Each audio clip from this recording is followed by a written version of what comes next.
Welcome to the quest featuring my least favorite character in the game, probably because I'm not a masochist, where we first run into these two. A schizophrenic man and his daughter. I swear I saw a field goal around here somewhere. What? I am going to punt your child. Father, what does punt mean?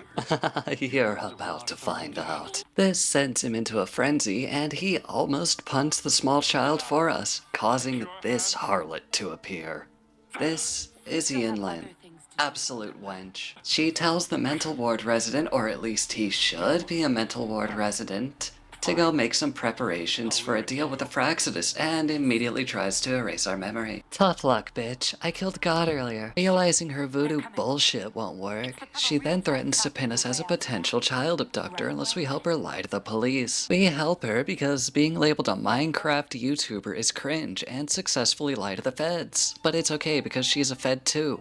Of course you fucking would. After fooling the fuzz, Yinlin shows us that this tiny puntable child is really a tiny puntable doll. She explains that this doll is supposed to mimic John's schizophrenia's dead daughter so he can cope to the hardest degree with his trauma. She also explains that just being around the dolls can cause resonators to fucking overclock and potentially meet God a little early. On the upside, if that does happen, I'm sure God will enjoy your company. Anyway, Captain Clitoris Crusher tells us to meet her outside the city, so we do. I want more information and I'm going to make us her problem out of spite. Upon meeting her outside the city, she tells us she's here on an infiltration mission to expose the Seance Society for the equivalent of medical malpractice and to find the big cheese running the show. What is the Seance Society? You ask in your sultry and buttery smooth voice. Simply put, it's a group of psychos that give people dolls to replicate their lost loved ones. These dolls are ultimately a danger and just end up making the person's psyche more fragile.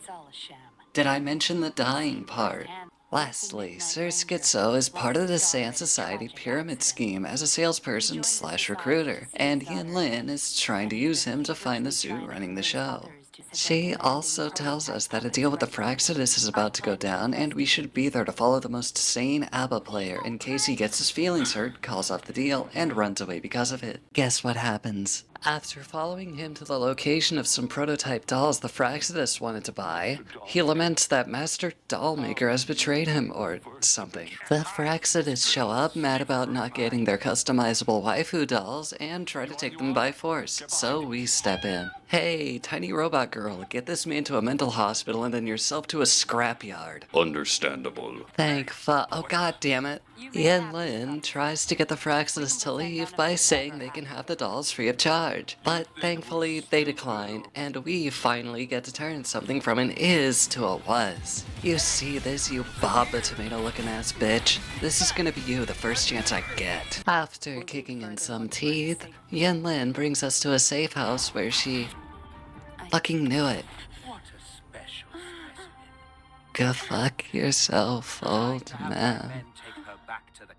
We wake up in a cell and find an iPad, so we text Chishia that we're locked up and she should probably find us. Got a feeling a certain Makima type woman left this here for us. We get let out and Granny gives us an earful and we're told we won't get far with the poison inside us. Okay, sure bitch, how's accidentally starting a side quest for far? Back at the Cope convention, we talk to a bunch of people who explain how these dolls are solutions when they are very clearly a problem, and then proceed to rummage through what isn't ours. Not too long after, Chishia and a squad of patrollers show up. Told you I was gonna make it her problem. But she takes us hostage and into the dollmaker's lair. Once inside, she takes our iPad and explains through a puppet, this little homie's name is Zaptrap by the way, that this is all an act and she's here to have us gather evidence to incriminate the dollmaker. Before we go get the evidence, we turn more things into past tenses and solve some puzzles that would confuse your average goldfish. Okay, now in terms of evidence, we have Roomba, dolls, and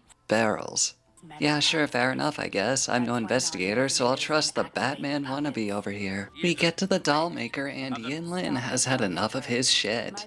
He wants to turn some dolls into her dead parents, because they were the only people that were kind to him. In response to Yinlin telling him that he's cooked in the head, he sends in some guards with some almost record-breaking schizophrenia. While this does help, I still want to beat the shit out of that woman for her sadistic tendencies. Her interests should be obvious by her design and the fact that she's an electro character. I do enjoy turning people inside out, but her reasons and mine are completely different. Once we get done with our harmful activities, the holograms get broken and this egocentric Mad Max reject goes on about how he's doing the right thing, and frankly, I don't want to hear it. Once he realizes his point isn't getting across, he sends this thing to fight us. Wait a damn minute, I fought this thing before.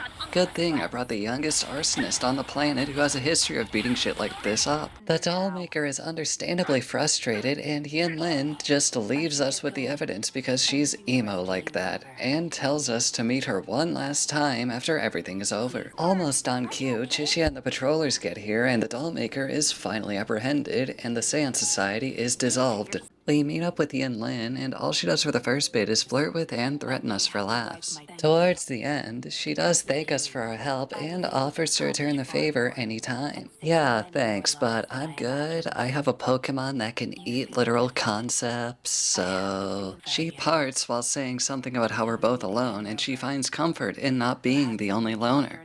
What she fails to realize is that unlike her, we have friends.